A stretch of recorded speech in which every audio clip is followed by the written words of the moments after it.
La gare de Przemyśl, à l'est de la Pologne, est devenue l'un des points de passage obligés pour les réfugiés ukrainiens fuyant la guerre. On estime qu'environ 3 millions de personnes sont arrivées en Pologne en un peu plus de 2 mois. Mais depuis quelques semaines, c'est un mouvement contraire qui a lieu. Nombre d'Ukrainiens retournent chez eux, notamment des femmes et des enfants. Dans les premiers jours de l'opération militaire en Ukraine, ce mouvement de la Pologne vers l'Ukraine était d'environ 10 000 personnes par jour. Maintenant, il atteint 20 000 et parfois même autour de 22 000 à 23 000.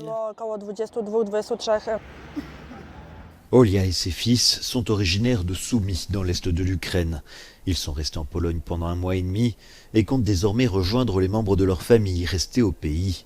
Un chemin retour angoissant. Les enfants sont très heureux d'aller chez leur père. Je ne peux pas abandonner mon pays. Il y a des alertes à la bombe tout le temps, comme avant. Peut-être plus souvent. Maintenant, comment c'est? Je ne sais pas. Je me suis reposée ici, bien sûr, mais je suis nerveuse. Je suis sur le chemin du retour et je pleure parce que j'ai très peur de revenir. Je suis très inquiète pour les enfants, pour notre vie, pour que nous restions indemnes. Je suis très inquiète.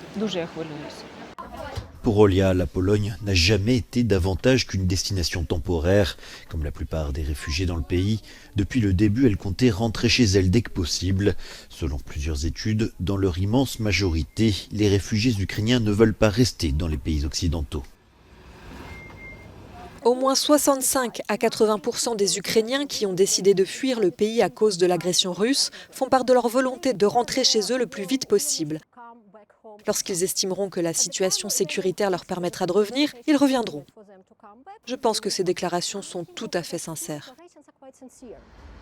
De nombreux réfugiés ukrainiens en Pologne ont refusé de s'installer dans d'autres pays occidentaux. Ils ont préféré rester ici dans l'attente de la paix et d'un retour rapide chez eux.